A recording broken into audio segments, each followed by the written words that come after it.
Rain had soaked through Nancy Murphy's shawl before dawn had fully broken, and the wet wool dragged against her shoulders like a second burden she had not agreed to carry. The laundry wagon rattled ahead of her on the Bath road, one wheel shrieking each time it struck a rut, and she kept one hand on the warped sideboard to steady both the load and herself as the road tilted under mud. Her boots had split at the seams 2 weeks before. Cold water slid in and stayed there. Every step pressed grit against her heel. She was 23 years old, walking beside other people's linen with fingers burned raw by lye and knuckles cracked white from winter, while gentlemen in covered chaises passed and looked straight through her as if hunger had made her transparent. The driver was a boy from the cooper's yard, no older than 14, and he had been told to take the horse only as far as the toll marker, then return before his master noticed the borrowed harness. Mrs. Ian Murphy would not pay a drayman. Mrs. Murphy would not pay anyone if Nancy's back could be used instead. So Nancy walked. She pushed when the wheels sank. She lifted bundles when the cords slipped.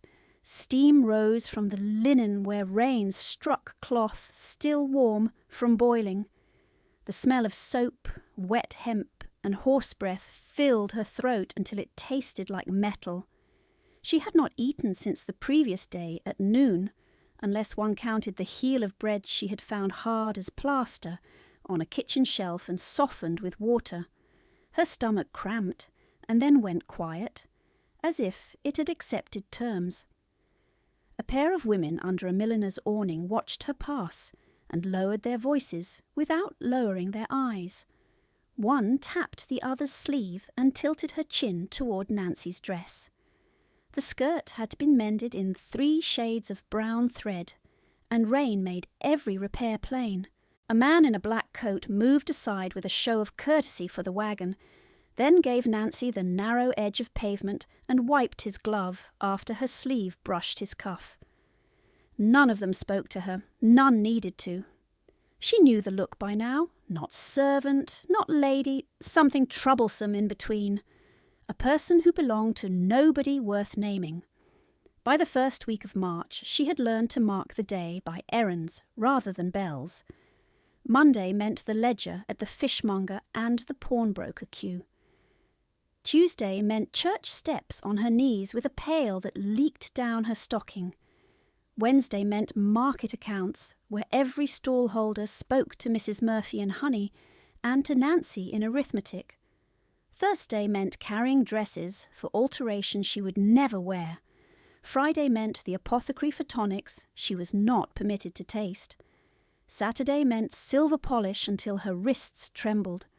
Sunday meant standing behind a pew in a hat borrowed from the maid's cousin while Mrs. Murphy in blue silk accepted condolences for a husband she had not loved and praise for a household she did not keep. When Mrs. Agnes Murphy entered a room, one heard her before one saw her. Silk rustled. Rosewater came first. Then the voice pitched to Carrie. My stepdaughter has no talent for gratitude. My stepdaughter is plain but costly. My stepdaughter confuses charity with entitlement. She could speak those lines in a grocer's doorway, at a draper's counter, outside chapel, after prayers, and each place made the words heavier because there were witnesses. Nancy had once made the mistake of answering. That had earned her 3 days of attic confinement and the loss of supper. She answered rarely now. Silence cost less in the short term. It cost more everywhere else. The house on Margate Lane had been her father's, though no paper in her possession could prove it now. The front room, where Mrs. Murphy received callers, had once held shelves of account books and 2 narrow windows where morning light fell across ink pots. Nancy remembered standing on a stool while her father guided her hand over columns ruled with a straight edge and patience. Debits left, credits right. Carry with care. Check your sum twice before you sign. He had been a shipping clerk with stiff cuffs and gentle eyes, not grand enough to command attention and not weak enough to deserve how swiftly he was erased. Fever took him in 8 days. The doctor sent invoices for 6 weeks. Within a year, Nancy's mother was gone as well, her chest failing after a winter cough that never lifted. Grief did not leave a room empty for long. Mrs. Murphy filled it. Remarriage had been announced as rescue. Debt repayment had been spoken as duty. The silver tea set went first, then the walnut desk, then the books sold in bundles by weight, then the portraits except one miniature Mrs. Murphy kept because the gilt frame matched the drawing-room mirror. Nancy's mother's shawls became dust covers. Her father's ledgers were obsolete papers and removed to a place Nancy was never told. Rooms were renamed. Her old nursery became a dressing chamber for the younger Miss Murphys when they visited from school. Her mother's morning room became a breakfast parlour. Her father's study became the scullery, where Nancy now ate crusts, standing between coal bins and the sink with its cracked pump handle. Language did the work that locks could not. If one renamed a theft as settlement often enough, people repeated it. She kept 2 objects hidden where no searching hand had found them.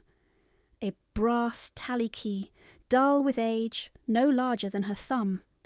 A copied ledger page in her father's hand, folded 3 times and wrapped in oiled cloth against damp. She had sewn both into the hem of her petticoat on a night when wind came through the attic eaves, and she could not sleep for worry. The stitches had been crooked from cold. They held. When shame climbed her throat, she pressed her fingertips through skirt and petticoat until she felt the firm outline of brass. Numbers did not flatter. They did not sneer. They did not forget where money entered and where it left. The copied page listed balances from the last quarter before her father died, clean and exact, with a tiny flourish on the figure 7 that no forger had ever copied correctly in her sight. That page was not legally sufficient. It was morally immovable. In a household where memory was revised each week, the page remained itself. At the toll marker, the cooper's boy pulled the horse to a stop and looked down at her with the uneasy pity children offered when they had already learned cruelty by imitation and had not yet grown used to it. "Miss Nancy," he said, voice low so passers-by would not hear him give her a title, "I must turn back." She nodded and lifted the first bundle before he could climb down. "Go. I shall manage the rest." "There is 6 more." "I have counted." He hesitated, then untied one from the top and set it by the roadside wall to make the lifting easier. His fingers were red with cold. "Mrs. Murphy said if a sheet is muddied, she will dock my father." "She shall not. I will carry them clear." The boy swallowed and flicked the reins. The wagon groaned away. Nancy stood in thin rain with 6 tied bundles of wet linen and no cart. Bath lay ahead, the lane slick with hoof-cut channels and fresh dung, the town rising in grey terraces under a sky the colour of pewter. She shifted the first bundle to her hip.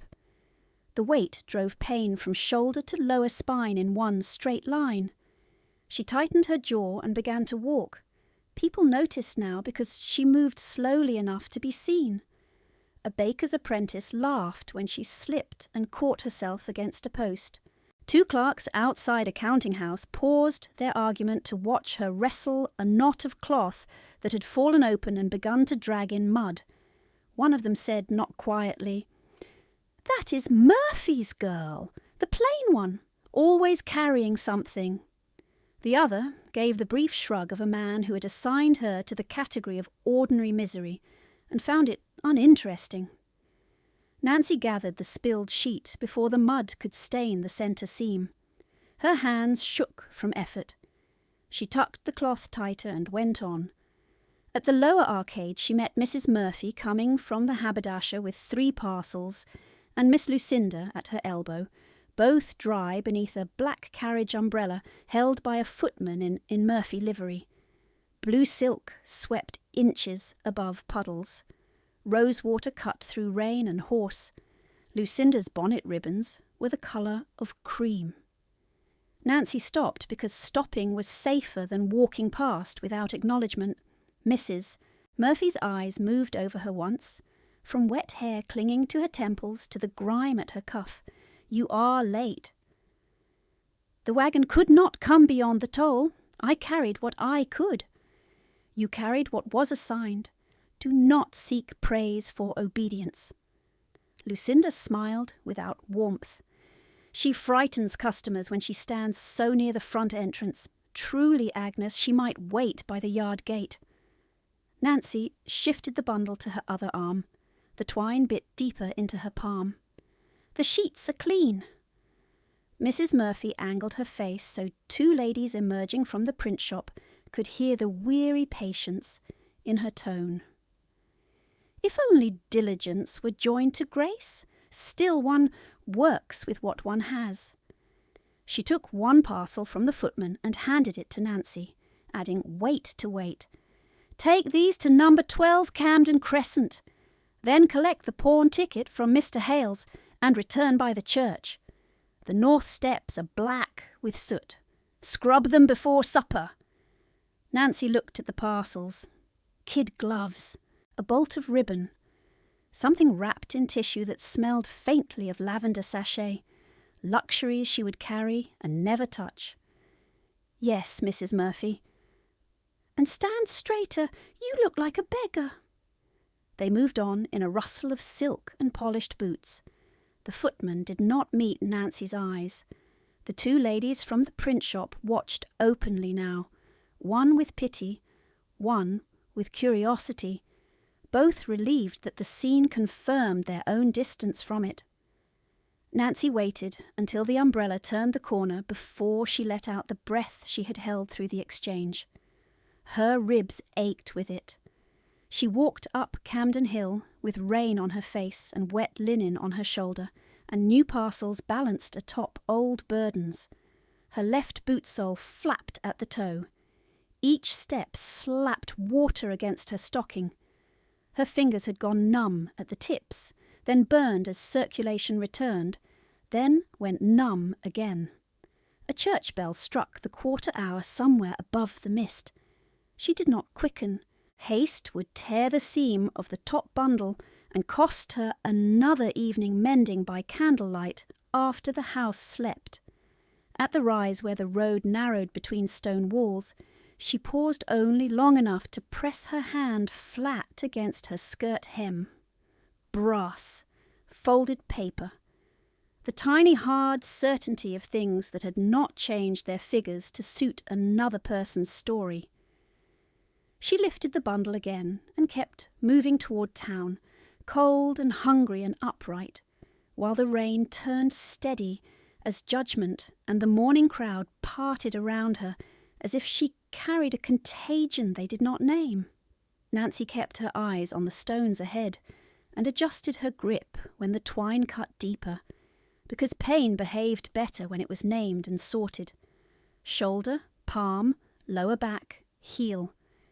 She counted the injuries the way her father had taught her to count barrels on a key ledger, without panic and without embellishment. The road bent toward Camden Crescent, grand facades lifting above her in pale terraces that seemed untouched by rain. Door knockers shone like coins. Curtains glowed amber where fires were already lit.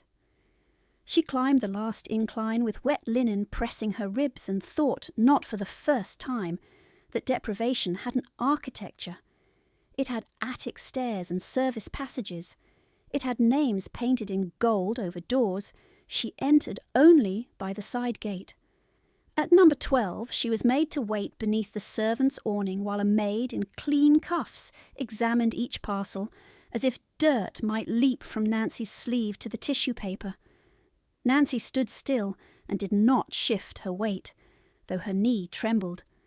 Through the half-open door she saw Lucinda in the front hall mirror, turning her head to test the fall of a new ribbon under her chin. The ribbon had been bought with coin recorded in the household account as lamp oil and kitchen coal. Nancy knew because she had copied the figure herself before Mrs. Murphy snatched the book away and said her columns were untidy. Lucinda glanced toward the threshold, recognised Nancy, and looked through her as if she were one more wet package to be put aside. Miss Clara Murphy, Agnes's niece, newly come to stay, came down the stairs laughing at something unseen and halted when she noticed the bundle in Nancy's arms. She wore a garnet hair comb Nancy had not seen in 3 years. It had belonged to Nancy's mother and had once sat in a walnut box lined with faded blue silk. Nancy had wrapped that box in muslin after the funeral and placed it in the second drawer of the dressing table.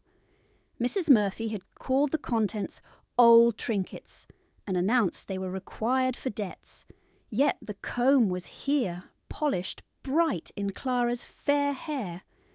"Do not drip on the tiles," Clara said, stepping back as if rainwater carried infection. "Agnes says you have no sense of proportion. You take forever over simple tasks, and then we all suffer for it." Nancy lowered the parcels to the bench and straightened one by one. "The gloves are for you, the ribbon for Miss Lucinda." Clara lifted the paper edge with 2 fingers. "And no doubt nothing for yourself. You never did choose becomingly." The maid gave a quick sound that might have been laughter and hid it in a cough. Nancy kept her face composed, though heat rose under her skin.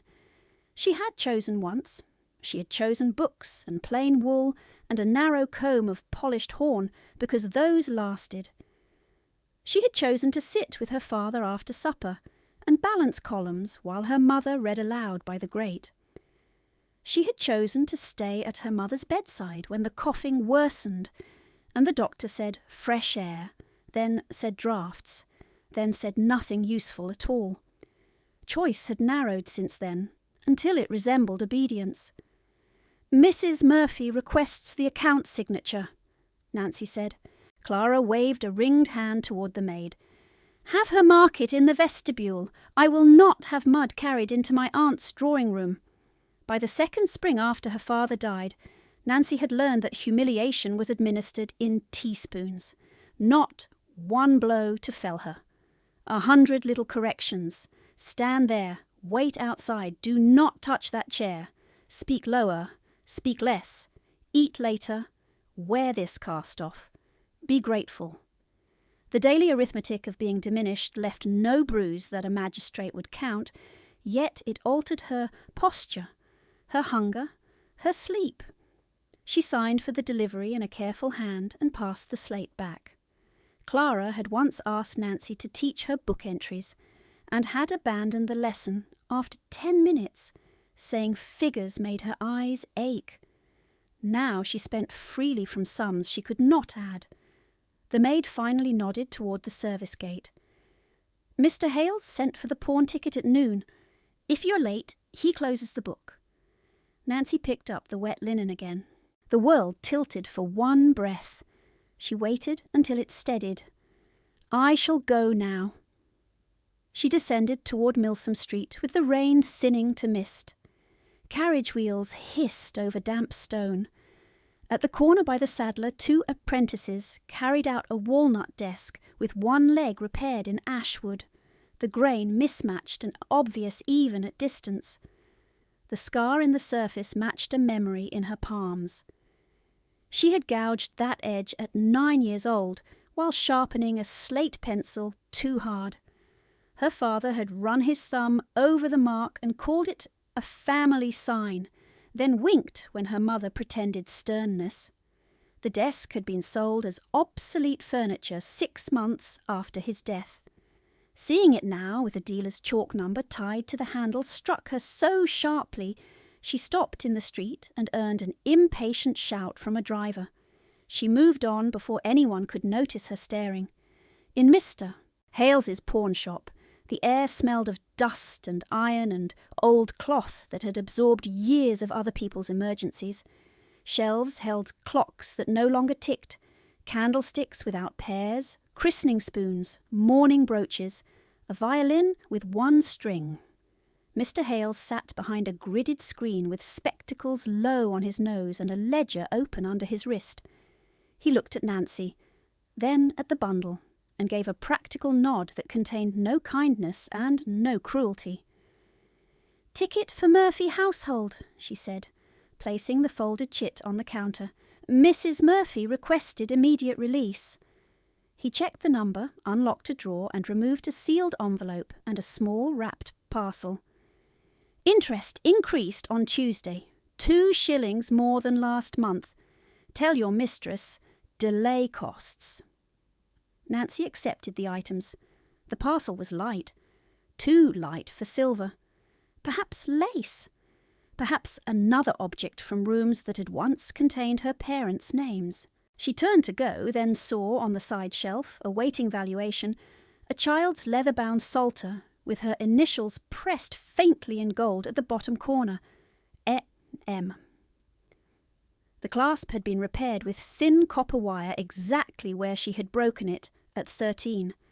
She stood still long enough for Mr. Hales to follow her gaze.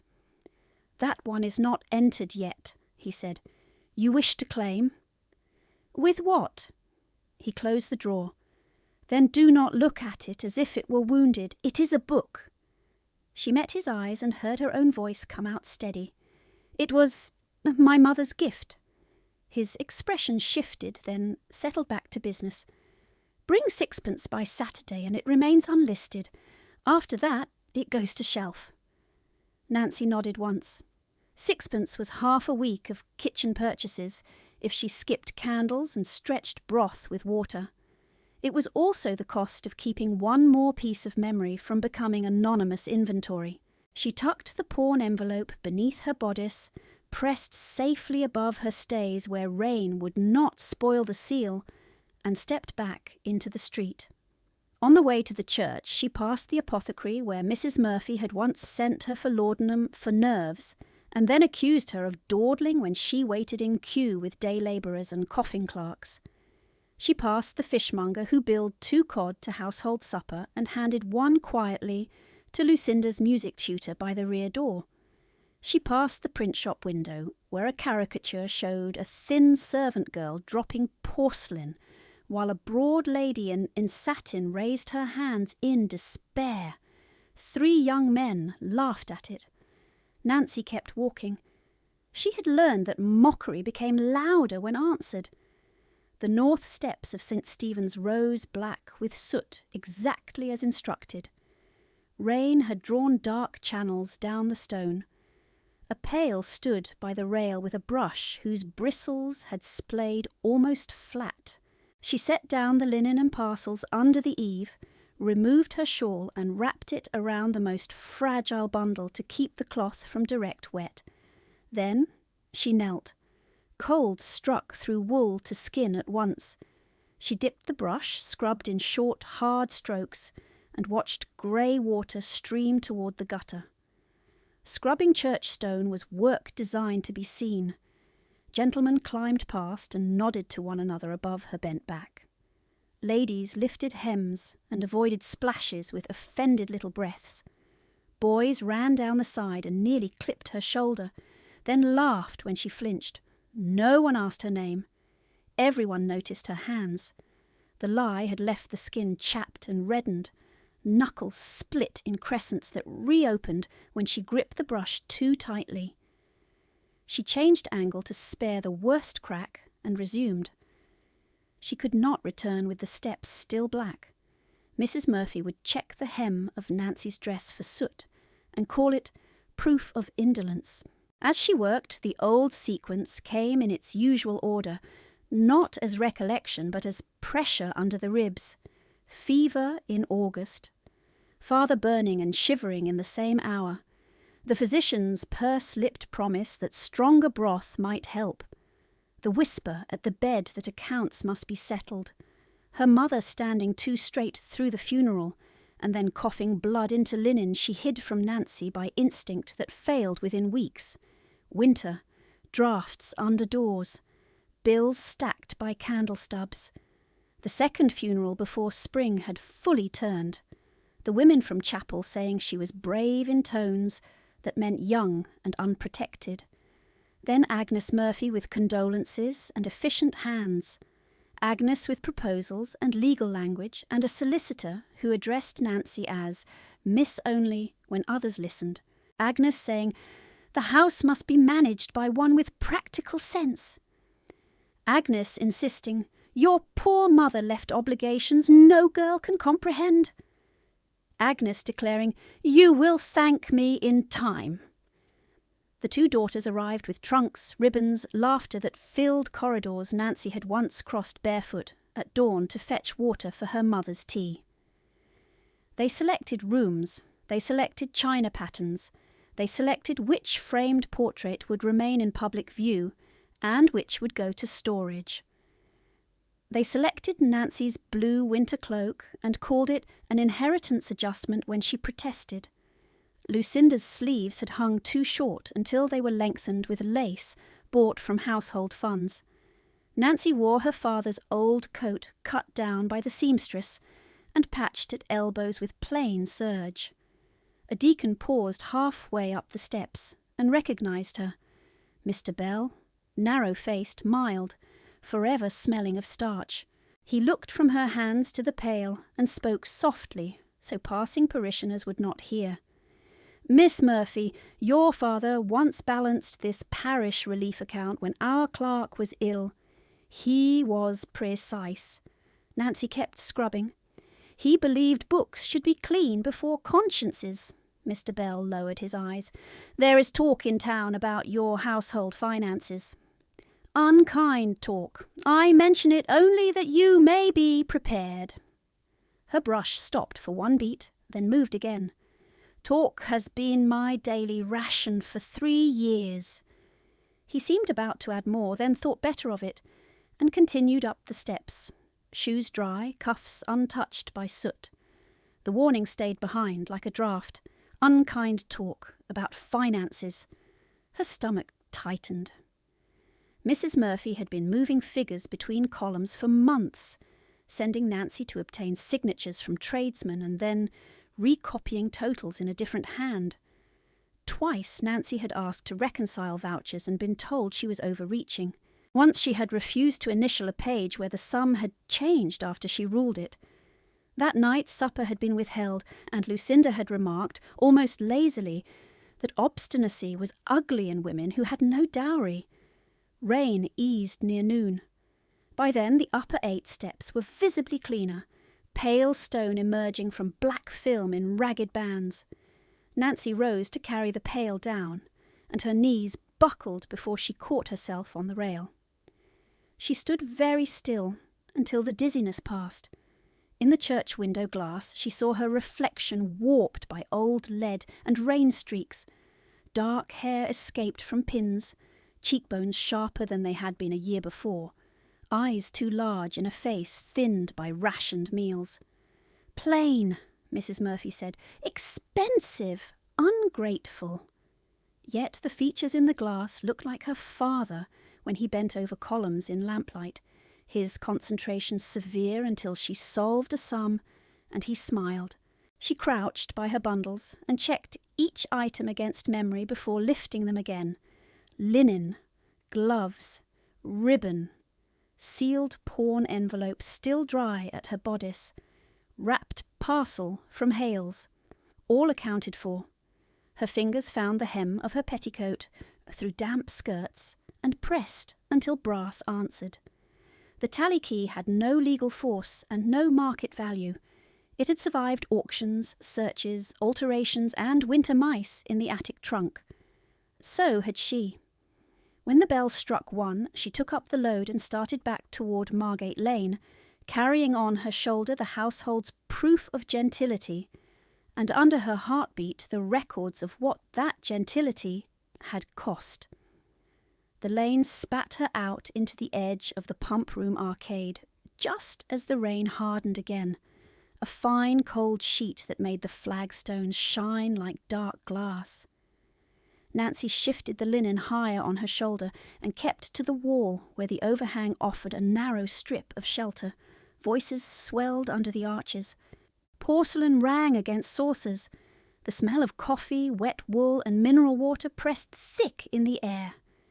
She had crossed this passage 100 times as furniture, as labour, as someone to step around. She took 3 more steps toward the side exit and heard her name strike the stone behind her like a thrown object. "Miss Nancy Murphy, stand where you are." The voice was official, trained to carry. It cut through conversation in one clean line. She turned. A constable in a dark greatcoat stood at the arcade mouth with a folded paper in his hand and 2 watchmen behind him. Water ran from the brim of his hat to his collar. People nearest him had already gone still. Faces tipped toward the scene with the eager blankness of strangers relieved the disgrace was not theirs. Nancy set down the top bundle before it slid. Twine burned her palm. "You have mistaken me for another?" "I have not." He stepped closer. His boots left wet prints. "Nancy Murphy of Margate Lane, aged 3 and 20, employed in the household of Mrs. Agnes Murphy." The second watchman moved to her left, not touching yet, only closing distance. The constable broke the wax seal and read in the measured cadence of law, each word made heavier by being spoken where everyone could hear. Upon sworn complaint by Mrs. Agnes Murphy, widow, and supporting statement from household ledgers and associated receipts, you are charged with the felony of embezzling the sum of £50 sterling by false entry and fraudulent transfer, with intent to deprive and conceal. The passage seemed to narrow. Noise drained out of it. Nancy heard only rain on stone and the thin, high whine of the old wheel in her memory. £50. Not 10, not 5. A sum large enough to invite transport, large enough to erase a name forever. "There is an error in that figure," she said, and hated how quiet her voice sounded against his. The constable did not lower the page. "You may state your defence before the magistrate." A woman near the fountain gasped softly and whispered, "Transported for theft." Another answered, "From her own family. How shameful." A gentleman took 1 step back, as if guilt could stain by proximity. A boy laughed once and was silenced by his mother's hand on his sleeve. Across the arcade, blue silk moved through the crowd like a blade through cloth. Mrs. Agnes Murphy arrived beneath a black umbrella held by a footman, her rose-water scent preceding her by a breath. Lucinda and Clara hovered behind her in dry gloves and pitying mouths. Agnes stopped where all could see her profile and pressed a handkerchief to her lips, the portrait of violated virtue. "This pains me beyond words," she said to no one and everyone. I pleaded with her to confess privately. I begged to spare her public correction.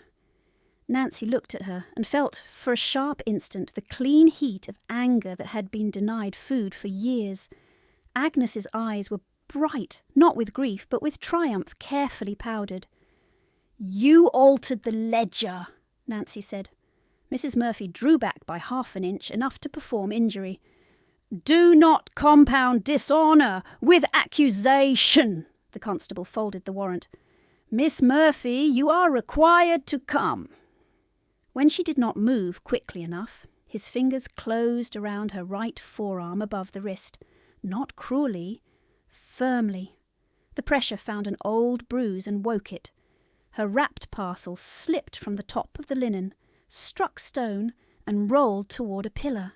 No one bent to retrieve it. By the second hour after noon, Bath had found its entertainment.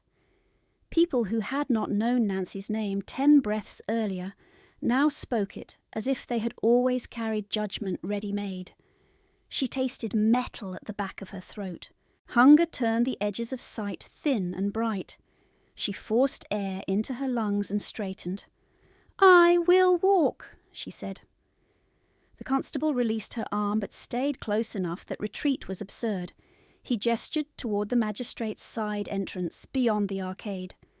She bent to lift the parcel. Her fingers shook once, then steadied as they closed around paper and twine. A carriage rolled to a halt at the arcade mouth because the crowd had thickened across the way. The horses stamped and threw mist from their manes. The panel was dark green, crest painted discreetly, the quality of it unmistakable even before the footman jumped down. Conversation broke and reset in a different register. Heads turned, backs straightened. "Redhaven," someone murmured. The carriage door opened. A man stepped down in one precise movement, as if the whetstone were parade ground and not slick public paving. He was tall enough that the brim of his hat nearly met the lower arch. Broad shoulders under a black coat, dark hair damp at the temples. Face cut hard at jaw and cheek, not handsome in the easy way, but severe enough to command before he spoke. His gloves were the colour of ash. His gaze moved once across the knot of bodies and settled on the constable's warrant in a hand that did not belong in this street theatre. "Why is the lane blocked?" he asked. No one answered at once. The constable, suddenly aware of rank like a pressure at his neck, removed his hat. "My lord, legal matter, a household embezzlement charge." The Earl's eyes shifted to Nancy. Her wet hem, her split boot, the red seam where fingers had gripped her arm. The parcel clutched against linen with the defensive posture of someone protecting what little could still be carried. His attention returned to the paper. "Read the complainant." The constable swallowed. "Mrs. Agnes Murphy, widow. Read the evidentiary source. Household ledger and receipt confirmation from Calder Banking House." Something changed in his stillness. Not surprise. Calculation sharpened. "Calder manages accounts under my authority." He stepped forward. Rain beaded on his coat and did not seem to touch him. Mrs. Murphy opened her mouth with a little breath meant to become explanation, then closed it when his gaze passed over her without pause. "You!" He addressed Nancy directly, voice low and edged. "Did you draw £50? "No, my lord." "Did you sign transfer authority?" "No, my lord." "Can you read a full ledger?" "Yes." The constable shifted, uncertain. "My lord, I must present the accused at once." The Earl did not raise his voice. He did not need to. "You will present her. You will do so indoors, not in a public arcade like a market spectacle." His eyes went to Nancy again, and when he spoke the words were command stripped to bone. "Come inside."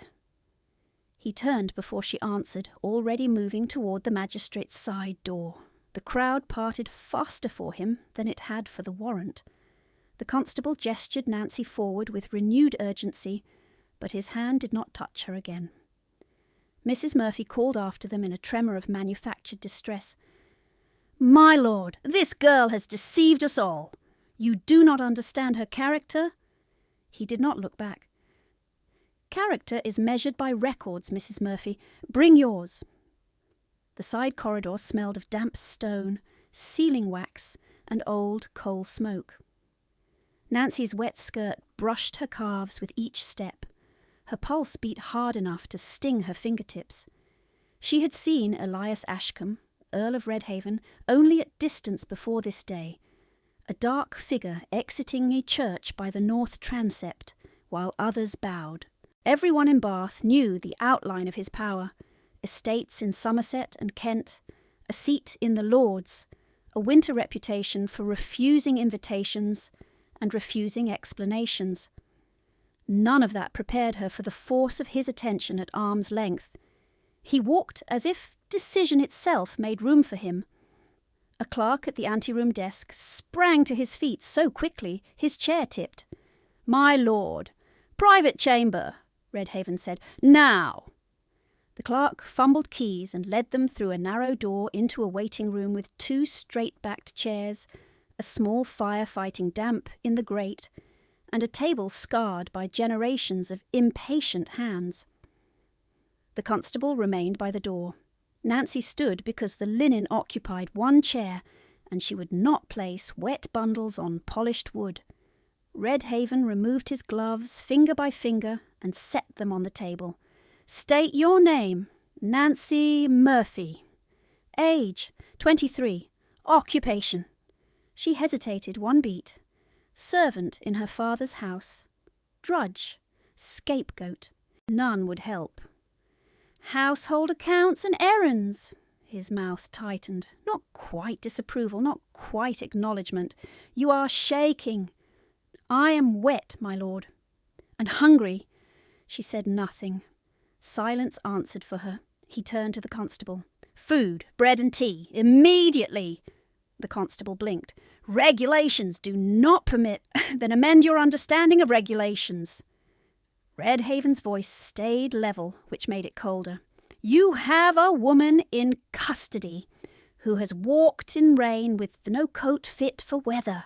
Bring tea." The man left. Nancy stared at the table edge. "I do not require charity." His reply came without softness. "This is not charity. It is function." The clerk reappeared with ink, sand, and a copy of the warrant.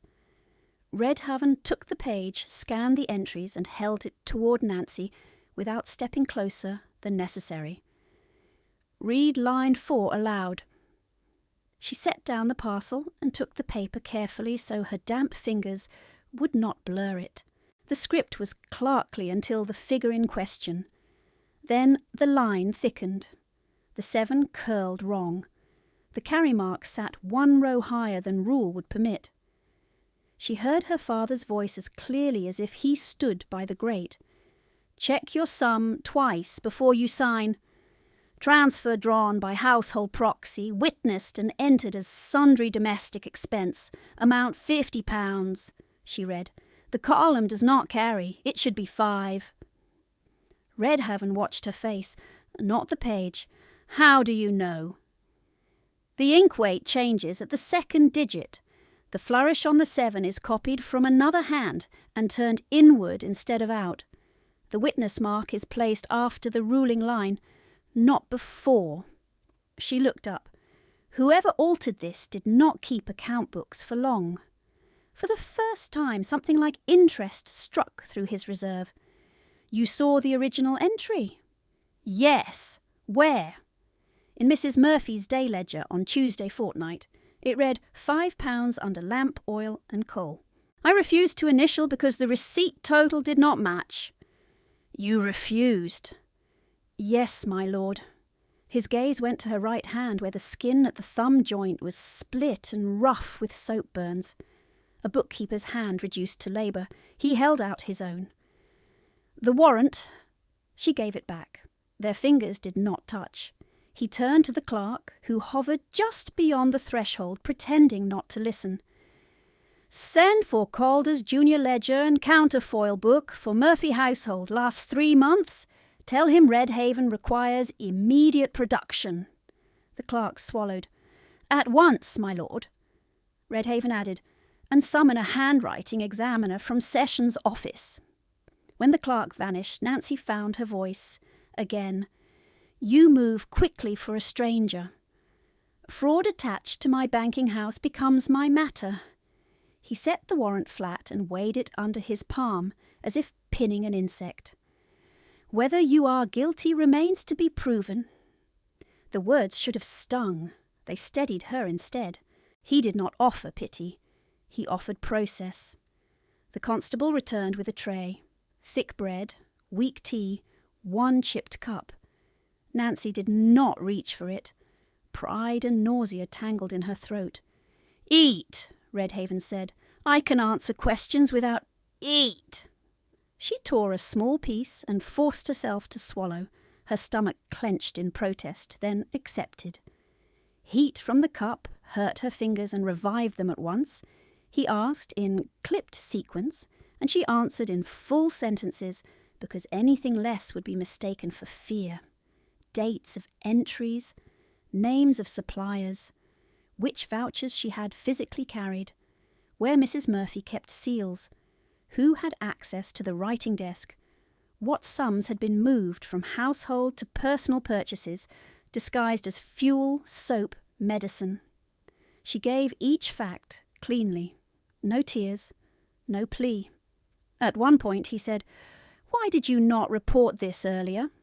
She looked at him across the scarred table. "To whom, my lord? Men who dine with Mrs. Murphy. Clerks who see my dress and decide my arithmetic cannot be trusted. A magistrate who has never asked a woman like me to sit before speaking." The room held still. Rain ticked faintly at the window. He did not rebuke her tone. "You will speak exactly that plainly inside," he said at last. "Only facts. No speech about character, no defence of your virtue. Columns, dates, signatures." "Yes, my lord." A bell rang in the corridor, short and metallic. Hearing call. The constable appeared at the door with new stiffness in his spine. "They are ready." Redhaven put on his gloves again, each finger drawn smooth with deliberate care, and stepped aside from the door, not to dismiss her, but to let her pass first into the chamber where her name would be weighed against rank. "Stand straight, Miss Murphy," he said. "Make them read every line." Nancy stepped into the hearing chamber with rainwater still cooling on her skin and the taste of weak tea on her tongue, and every face turned toward her, as if the room had been waiting only for her shame to arrive. The chamber was narrower than the public hall, and hotter by a degree, its coal fire overfed to fight damp. Heat hit her wet sleeves and lifted steam from the hem of her dress. A long table sat beneath 3 high windows blurred with weather. At its centre, Magistrate Pelham arranged papers into measured stacks with hands that had never scrubbed stone. His wig sat perfectly. His expression did not shift when he looked at Nancy. To his right stood the clerk with fresh sand and quills. To his left, 2 men she did not know waited with the bored patience of professional witnesses. Mrs. Murphy occupied a chair near the magistrate's elbow, as if she had been promised that place in advance. Blue morning silk pooled around her boots in soft, expensive folds. Lucinda stood behind her with her chin lifted in careful sorrow. Clara held a vinaigrette to her nose and looked at Nancy with frank distaste. The constable took position by the door. Redhoven did not sit.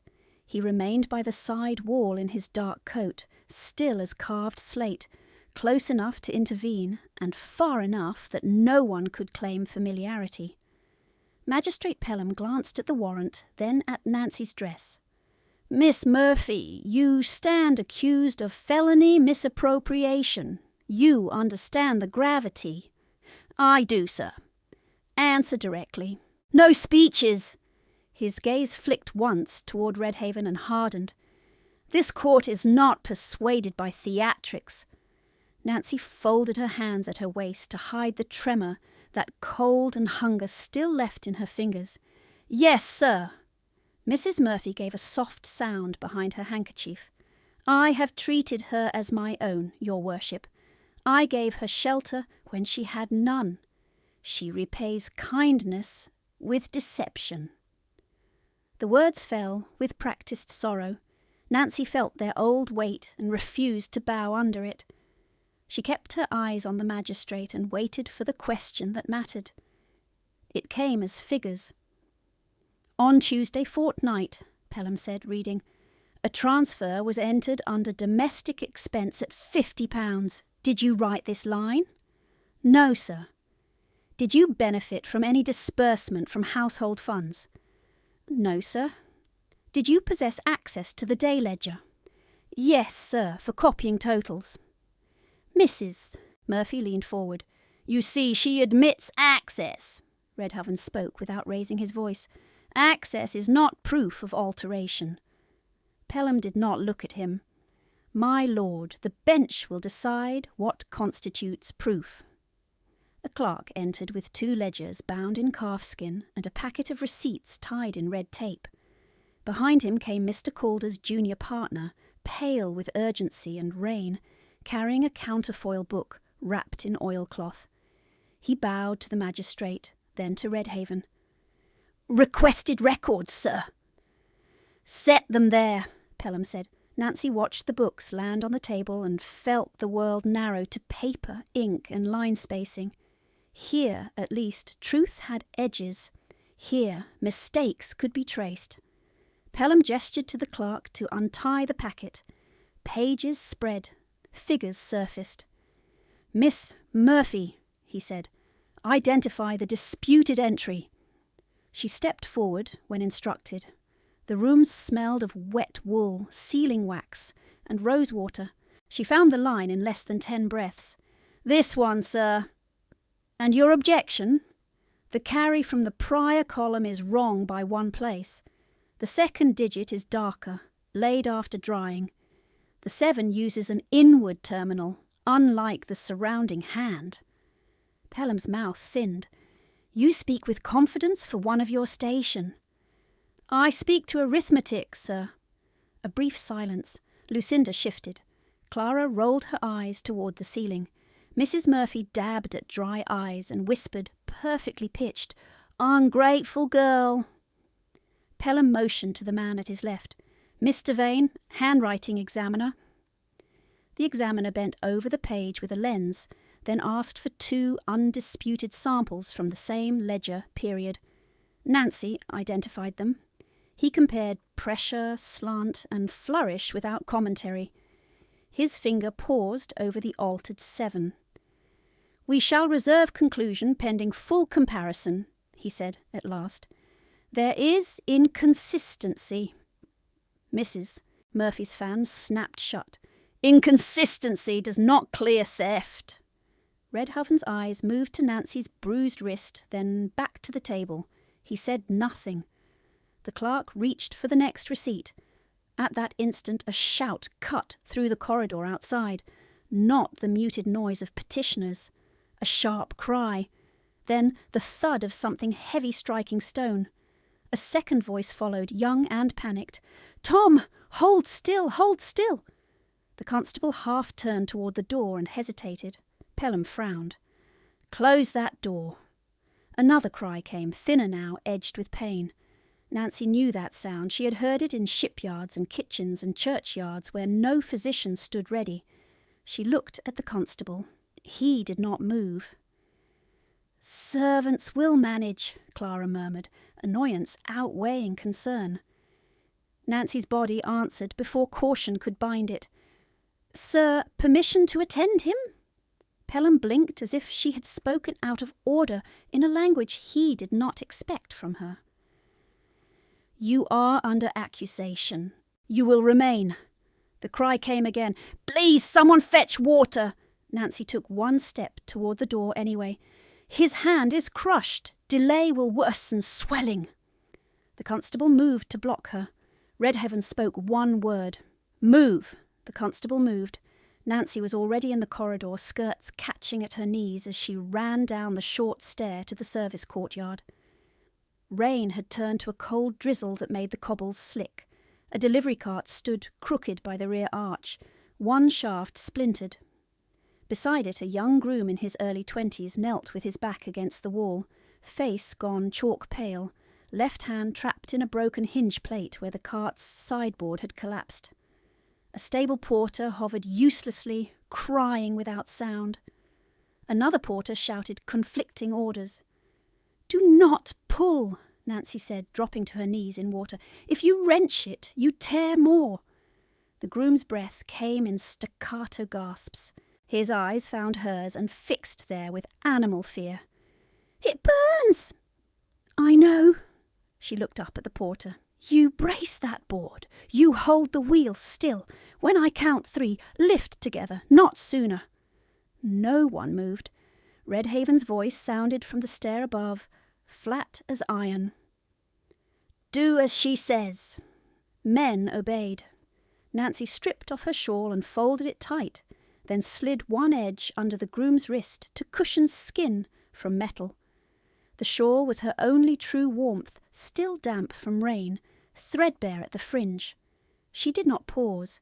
She set her hand over his forearm, felt the tremor running through him, and met his gaze. Listen to me. Look at my face. Breathe when I breathe. He copied her by instinct. In, out, in. Now, she said. The porter and the other man lifted. The board shifted enough for Nancy to free the trapped hand in one quick pull. The groom screamed once, then sagged against the wall, cradling his arm.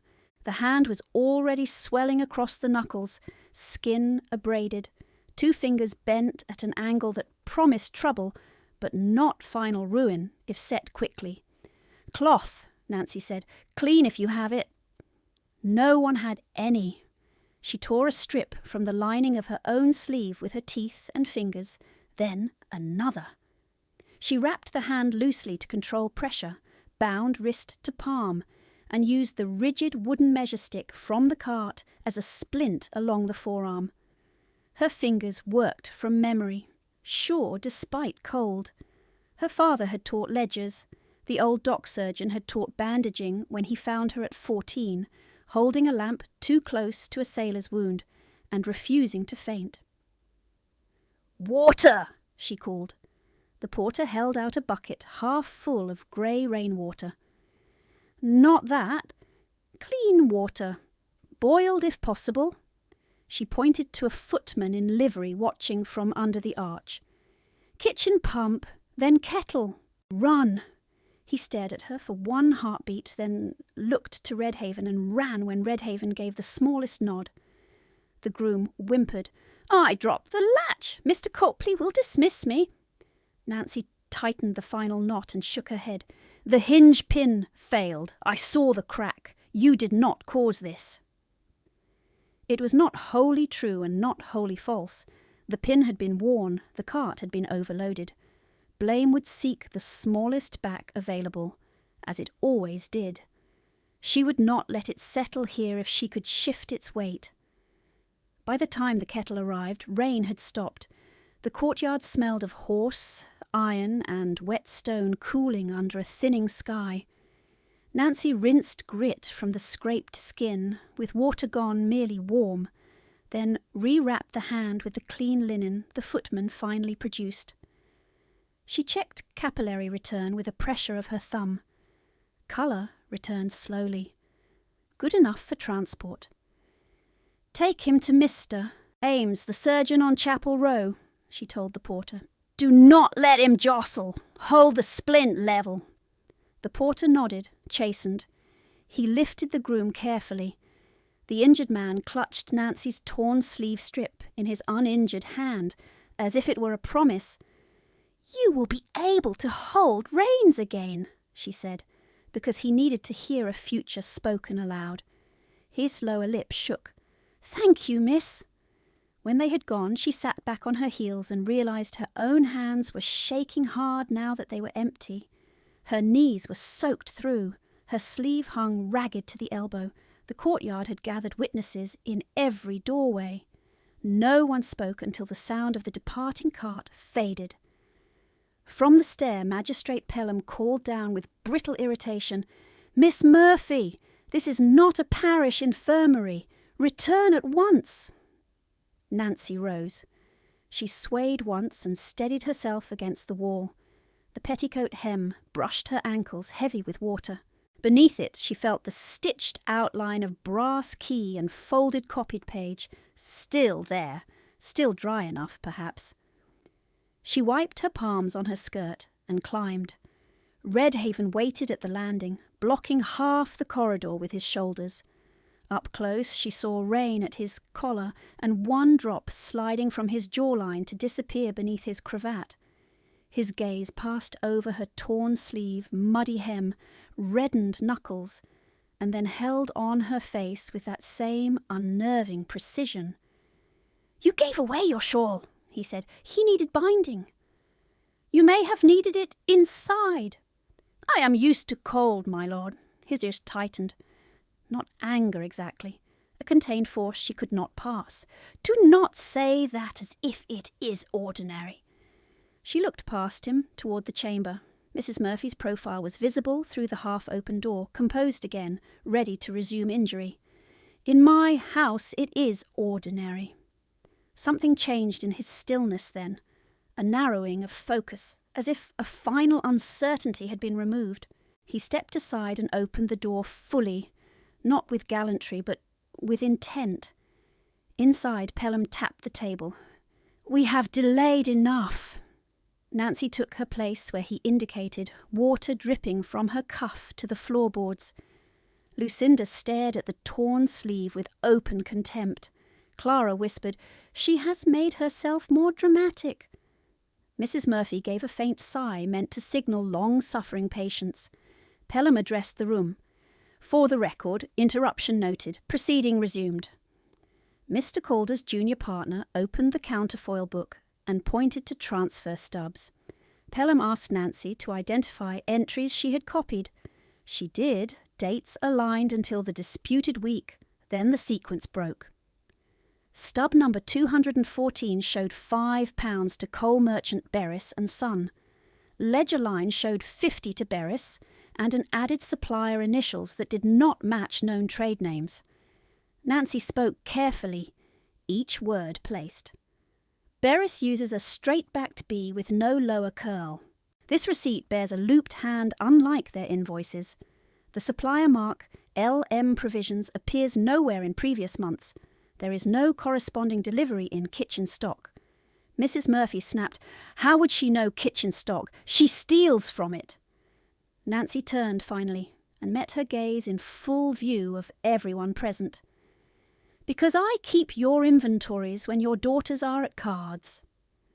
The room went very quiet. Pelham cleared his throat. "Address the bench, Miss Murphy." "Yes, sir." She did not look away from Agnes until propriety forced her.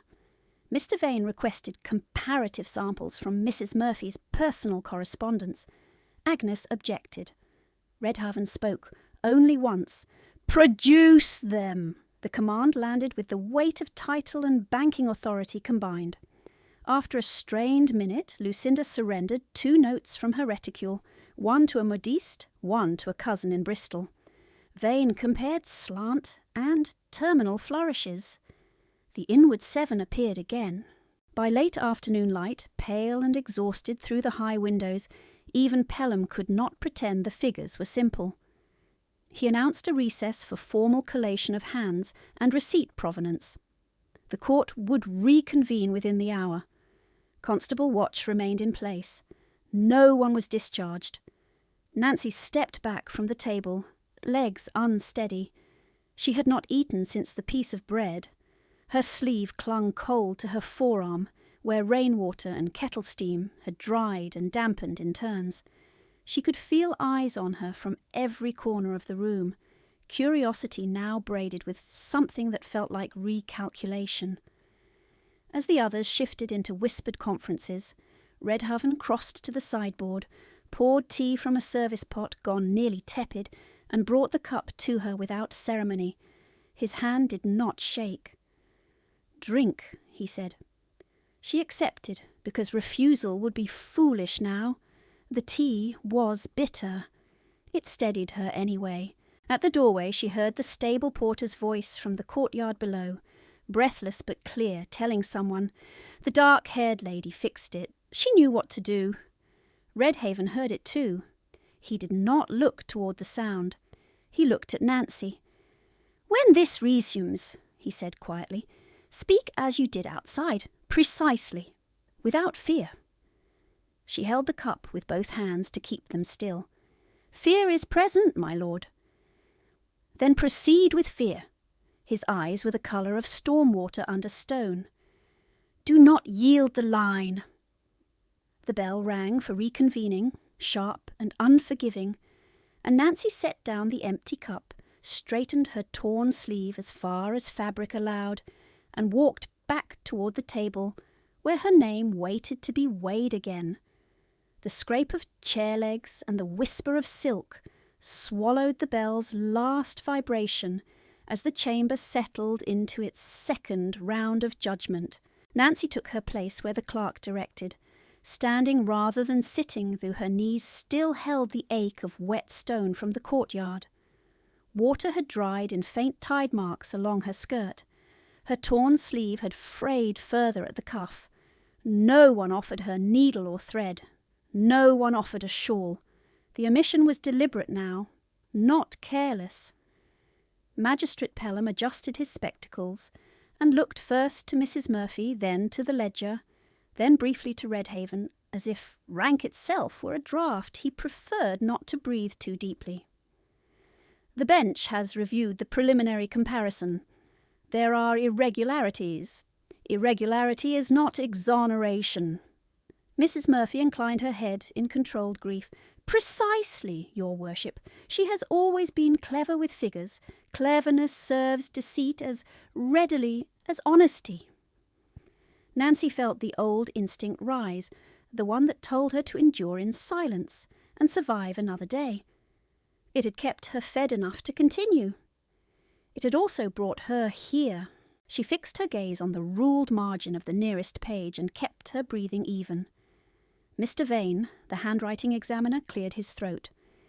If I may, sir, the disputed numerals share pressure and terminal habit with letters submitted as Mrs. Murphy's own correspondence. I cannot, in good practice, attribute them to Miss Murphy's hand. Pelham steepled his fingers. Cannot attribute is not equivalent to disproven theft. Calder's junior partner shifted uneasily beside the table of books. Your worship, counterfoil 214, and the bank daybook both record £5 only. No instrument for 50 was cashed through our house. A flush climbed the magistrate's neck, faint but visible. Then funds may have been diverted elsewhere. Domestic misappropriation does not require bank clearing if cash was retained from household collections. Mrs. Murphy turned her face toward Nancy, sorrow sharpened to triumph at the edges. She collected rents from 2 cottage tenants in February. She returned less than due. Nancy answered before fear could set a hand across her mouth. I returned what was paid. 1 tenant withheld because chimney repairs were unmade. I noted it in your margin. There is no such note. There was. The line was scraped. Lucinda gave a short laugh she tried to hide in a cough. Clara did not bother hiding hers. Pelham tapped the table with a paper knife. Miss Murphy, mind your tone. Redhaven spoke from the wall without moving from his place. Her tone is factual. The magistrate ignored him. The court must decide whether sufficient suspicion exists to commit this matter to formal felony trial. At present, the complainant is a householder of standing. The accused is dependent upon that household and possessed of access, motive, and opportunity. Dependent. The word struck harder than thief had. Then dependent meant her labour counted only when convenient, and her testimony counted only when endorsed by a better coat. Nancy's fingers found the seam of her skirt by reflex, pressing through cloth to where brass waited below the surface like a second pulse. She could hear her father counting under his breath, not numbers now, but principles. Check the source, verify the carry, refuse the false sum even when a superior signs it.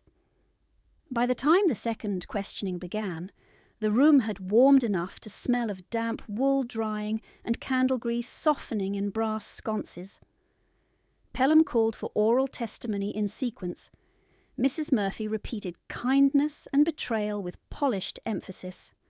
Lucinda declared she had seen Nancy near the writing desk at late hours, omitting that late hours were when Nancy balanced the very books now weaponized against her. Clara swore that household silver had gone missing once and reappeared in the scullery, as if implication could stand where proof did not. Each sentence was crafted to sound reluctant. Each was prepared long before this day. When Pelham turned back to Nancy, his patience was visibly worn. Did you, at any point in the past 6 months, remove money from household petty cash without direct instruction? No, sir. Did you ever hold Mrs. Murphy's seal ring? Yes, sir, to stamp receipt packets when instructed. Then you possessed means to authorise transfer. I possessed means when watched, not liberty when unwatched. Answer yes or no. Yes, sir, means under order. He set down his quill with finality too theatrical to be accidental. The bench is inclined to bind this over to quarter sessions for full determination. Bail terms to be set according to felony schedule. The words passed through Nancy like cold iron. Quarter sessions meant delay, expense, public notice in print, days in holding where names dissolved into accusations. Even acquittal later would not restore what those days took. She opened her mouth to ask for immediate examination of remaining vouchers, and Redhaven's hand came down once on the back of the nearest chair. Not loud. Absolute. Not yet, he said to her, eyes on Pelham. She closed her lips. The command was not dismissal. It was calculation under pressure. Pelham frowned. My lord, this is a court, not your estate office. Redhaven stepped away from the wall at last. He moved with the same contained force Nancy had noticed from the first moment in the arcade, but now it carried heat beneath the control. You have bank contradiction. You have handwriting contradiction. You have a complainant whose private letters match an altered entry and an accused whose answers have remained consistent under hostile questioning. You propose felony committal because her dress is worn. Murmurs rippled along the back benches. Pelham's jaw tightened. I propose committal because the charge is serious. Seriousness requires rigour. Mind your language. Mind your method. Mrs. Murphy rose halfway from her chair, hand to throat. Your worship, I cannot endure this intimidation. My household has been defrauded. If great men choose to champion pretty liars, what recourse has a widow? Nancy felt, rather than saw, Redhaven go still beside her, the kind of stillness that precedes fracture in frozen river ice. Pretty liar, widow, great men. Agnes had found the narrative that would travel fastest through Bath by supper. Pelham seized it. There will be no further disturbance. Miss Murphy, until sessions... No! The word came from Redhaven and cut across the magistrate's sentence cleanly. Silence dropped hard. Even Lucinda stopped rustling her skirts. Pelham's voice thinned. You forget yourself, my lord. Redhaven's gaze remained on Nancy as he spoke, as if the declaration was for her first and the room second. I forget nothing. I have watched this proceeding from the moment she entered soaked to the bone with a split boot and a bruised wrist while her accuser arrived perfumed and prepared. I watched her identify falsified carries at sight. I watched her leave your chamber under accusation to save an injured groom when every person of comfort stayed in place. I watched men obey her because she was right. You call that opportunism. I call it character. Heat climbed Nancy's throat so fast it hurt. No one had ever named her plainly in a room built to erase her. Pelham recovered enough to sound stern again. Character witness statements do not erase charge. Then I will give you legal shelter in terms you cannot ignore. Redhaven turned to the bench fully now. Record this. Any monies drawn or transferred under Nancy Murphy's hand in the last year shall be deemed gifts authorised through my discretionary patronage to her person. I will attest under oath. I will absorb civil liability. I will answer scandal as required. The chamber recoiled. Clara gasped outright. Lucinda's mouth parted in delighted horror. Mrs. Murphy went white beneath powder, then flushed crimson with vindicated outrage. Your worship, she cried. You hear what she is. Nancy understood the meaning one breath before the others spoke it aloud. Patronage to her person, a kept arrangement, protection purchased with his ruin. Society would never pass nuance. It would print one line and brand them both with it forever. His political standing would fracture. His tenants would hear whispers through stewards. Every speech he gave in the Lords would be answered with her name spoken like a sneer. Pelham stared as if he had been struck. "My lord, you would make such a declaration in open chamber?" "I have made it." The examiner looked down at his lens. Calder's man looked physically ill. The clerk's quill hovered over paper, waiting for instruction, then scratched because record was record, even when scandal wrote itself. Redhaven shifted 1/2 step toward Nancy, enough that she felt the warmth of him at her side. His voice dropped, meant only for her, but in the silence every ear caught it anyway. "Be silent!" His jaw was rigid, his hands were steady. "I will ruin myself before I watch them hang this on you." The line struck the room like thunder contained in wood. Mrs. Murphy made a soft, triumphant sound, almost a laugh. Pelham began speaking at once, eager to seize control. "Then the matter is transformed. If the accused was under improper protection, questions of coercion and exchange arise that demand higher review. I shall remand—" "No, my lord." Nancy's own voice surprised her by its clarity. She stepped forward before anyone could place a hand on her arm and faced Redhaven, not the magistrate. Her heartbeat pounded against her ribs, but her words did not shake. "No, my lord, I will not purchase my name with yours." His eyes locked on hers. For a moment he did not seem to breathe. Pelham snapped, "Miss Murphy, you will address the bench." She didn't turn. "With respect, sir, the bench has heard enough false framing for one day." Redhaven's expression hardened, as if he would command again. She spoke over it, not loudly, but with the precise force of a ledger line drawn in ink that would not lift. "You owe me no sacrifice. You owe the court truth." "The same truth I owe." She lifted her torn sleeve and set her hand flat on the disputed ledger.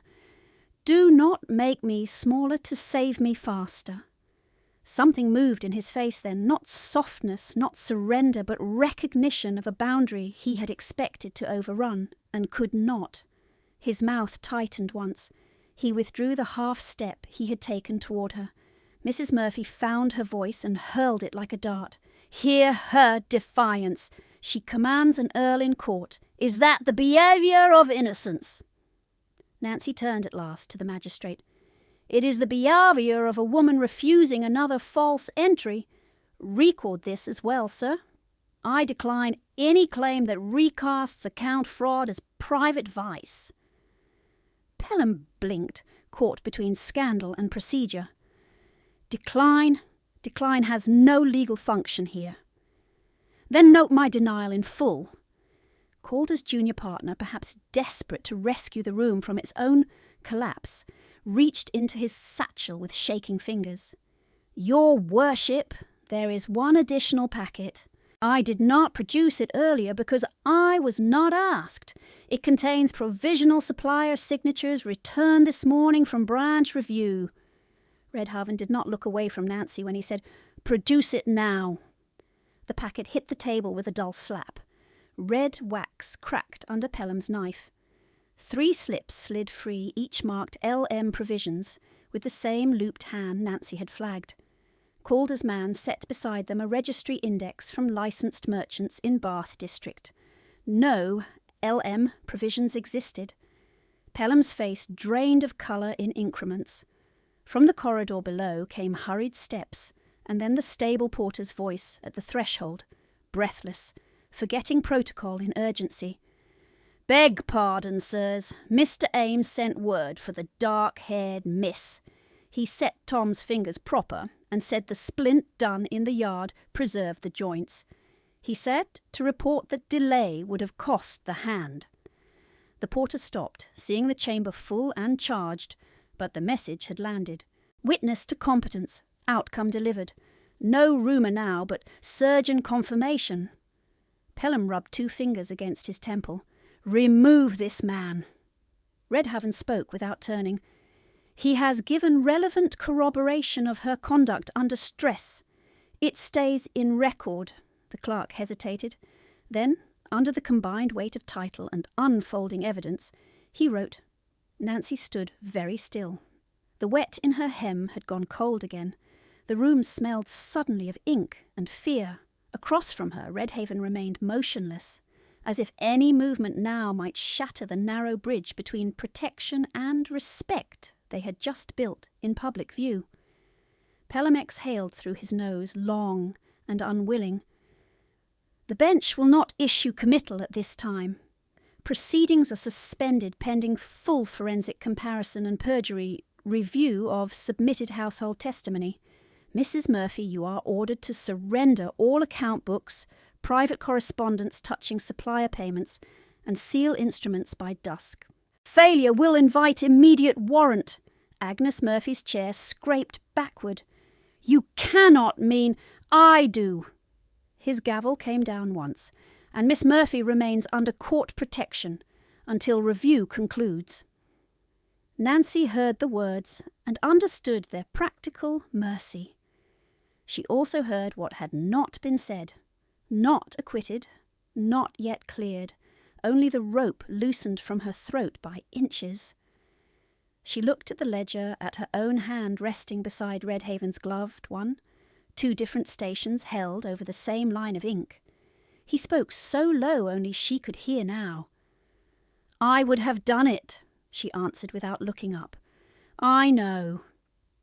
He did not move away. Neither did she. Outside, rain began again against the high windows, steady as counting. Outside, rain began again against the high windows, steady as counting.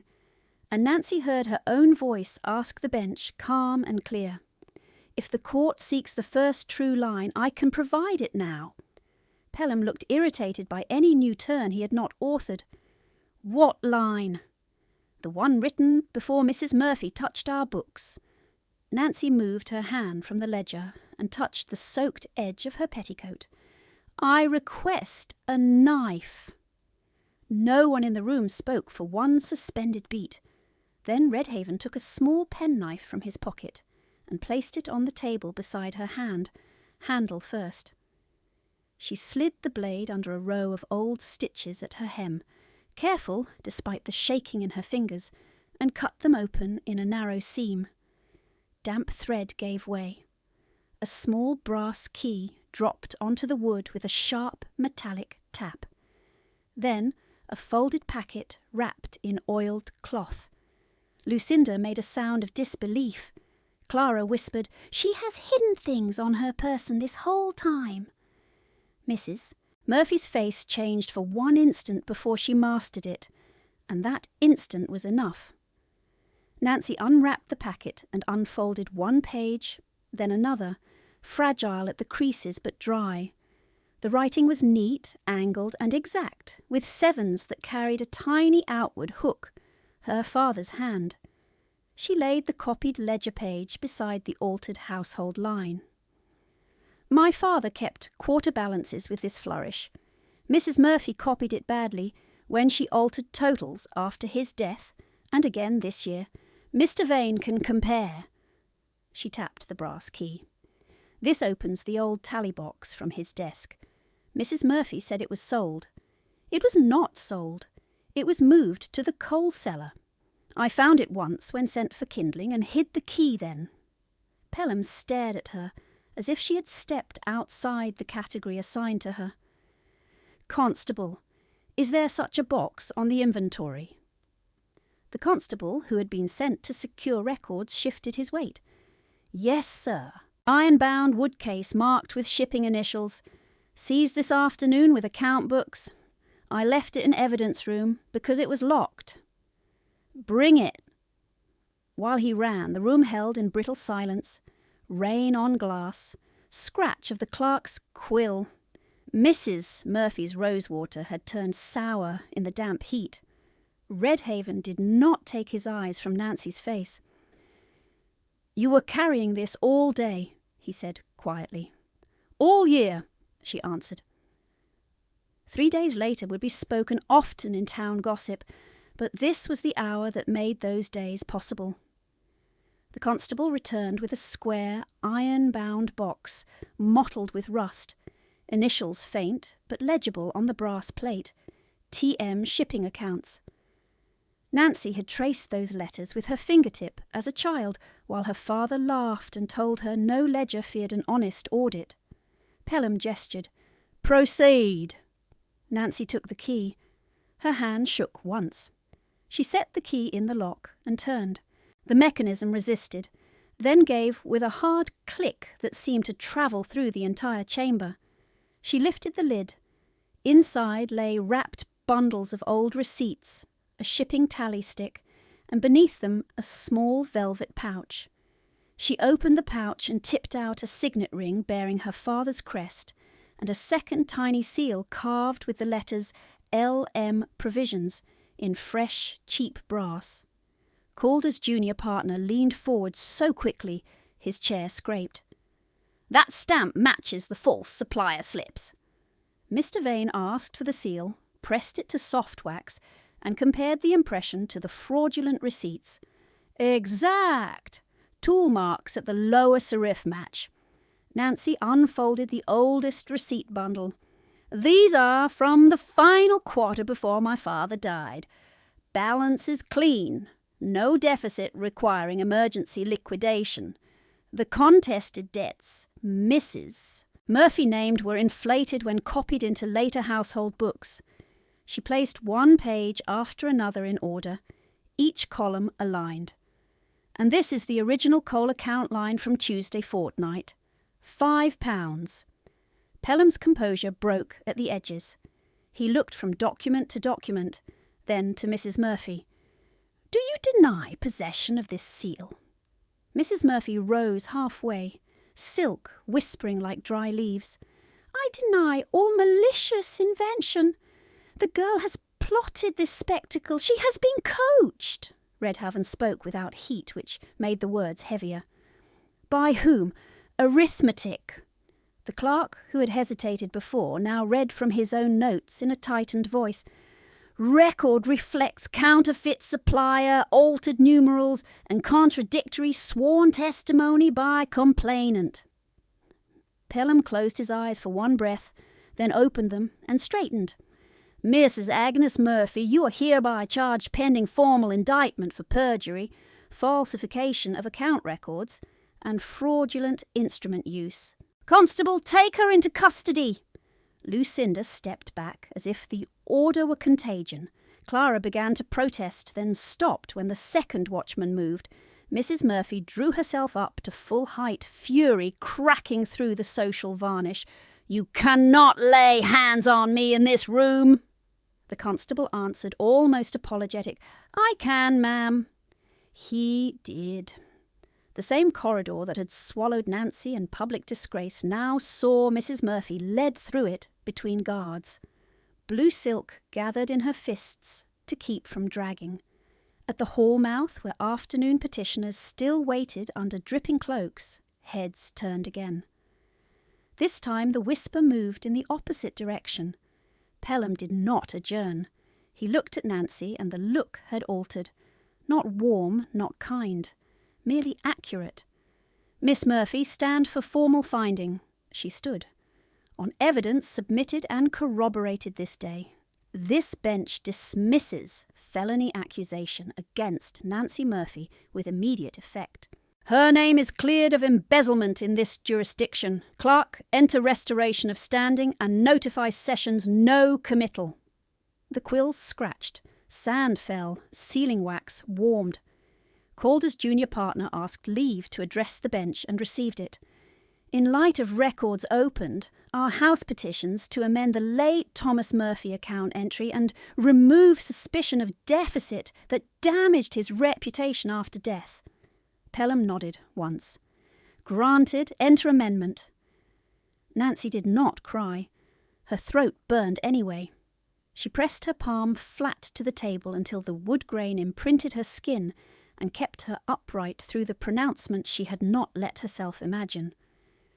By the second Monday of April, she stood in the same chamber again, this time dry, wearing a plain dark dress mended at the cuff by Mrs. Davies, Redhaven's housekeeper, whose eyes missed very little and judged less than most.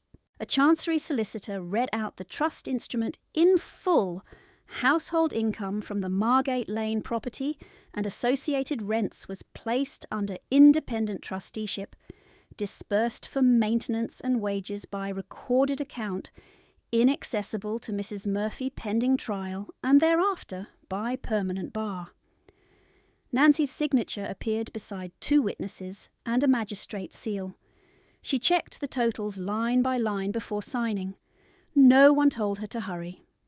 Mr. Hales from the pawn shop arrived when summoned, hat in hand, ledger under arm.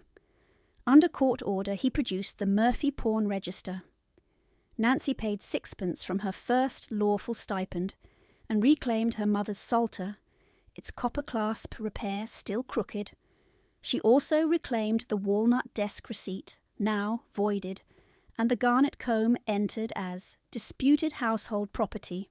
The wrapped parcel she had carried on the day of her arrest proved to contain her father's brass straight-edge and 2 loose correspondence cards. Both were logged and returned to her in open room. Nothing remained unaccounted for. Even the torn shawl strip she had used on Tom's hand came back by messenger, washed and folded, with a note in Mr. Ames's blunt script: "Splint held, function preserved." Mr. Bell, the deacon who had warned her on the church steps, testified in the perjury proceeding 2 weeks after, stating under oath that Thomas Murphy had balanced parish relief books without variance for 9 years. His warning had not been gossip for sport. It had been the only kind of help he knew how to offer before law caught up. When all legal readings were complete and signatures dried, the room emptied in stages. Clerks carried bundles. Calder bowed and withdrew. Pelham left by the side door. Stiff with the memory of his near error, Mrs. Davies remained by the mantel with hands folded in front of her apron, witness by intent. Redhaven stood by the long table where the false warrant had once lain. "Nancy!" He did not use command now. "Stay!" She stayed. He removed one glove and set it down, then the other, a ritual she recognised from that first anteroom interrogation. "I misjudged one thing in this matter." She waited. "I thought speed mattered more than your right to stand whole." His jaw set, then eased. "You were correct to refuse me." The admission was plain and cost him, she felt it. "I was terrified," she said. "I refused anyway." "I know." Rain tapped once against the pane and stopped. The late light had turned soft, not warm, across the table.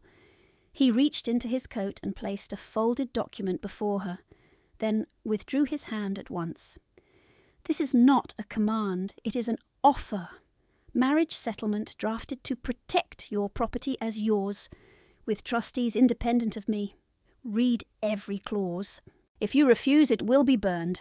If you accept, we marry quietly before witnesses you choose." His voice lowered. "Choose freely." She unfolded the document and read. Dower clearly stated. Her signature required on all estate transfers touching Margate Lane Trust. Personal allowance not contingent on heirs. Residence options listed, including retaining her father's house under repair. No clause of obedience hidden in legal lace. She checked the numbers twice. The 7s turned outward in the solicitor's hand because she had required it.